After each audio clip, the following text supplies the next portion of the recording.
பாஸ்மதி அரிசி எடுத்து வச்சிருந்தோம் இல்லையா, அதை கொஞ்சம் கழுவி அதை நம்ம தண்ணியில் ஊற போட்டுருணும்.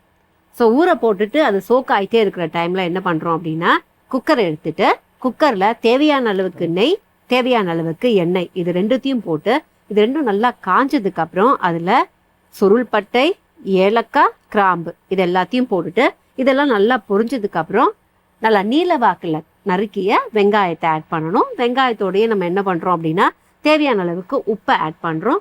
உப்பு கூடவே காரத்துக்கு இதில் நம்ம மிளகா பொடியெலாம் எடுத்துக்கல அப்படிங்கிறதுனால வெறும் பச்சை மிளகா மட்டும், உங்களுக்கு எவ்வளோ காரம் தேவையோ அவ்வளோ பச்சை மிளகாவை ஆட் பண்ணிவிட்டு, பச்சை மிளகா கூடவே பார்த்தீங்க அப்படின்னா தேவையான அளவுக்கு இஞ்சி பூண்டு விழுது அண்ட் தேவையான அளவுக்கு முந்திரி இதெல்லாம் ஆட் பண்ணிவிட்டு, புளிப்புக்காக தயிரை ஆட் பண்ணிவிட்டு, அதுக்கப்புறம் வாட்டரில் 1/2 கட் பண்ணி வச்சுருந்தோம் மஷ்ரூமை, அதையும் ஆட் பண்ணிவிட்டு, அதுக்கப்புறம் நமக்கு அளவு அழகாக சொன்னாங்க எவ்வளோ கப் அரிசிக்கு எவ்வளோ கப் தேங்காய் பால் அப்படின்னு.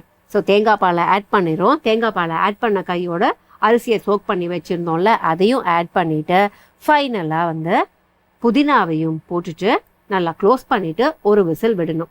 ஒரு விசில் வந்ததுக்கப்புறம் எடுத்து வச்சிங்க அப்படின்னா இதுதான் இன்னைக்கு நம்ம செஞ்ச இந்த தேங்காய் பால் மஷ்ரூம் புலாவ்.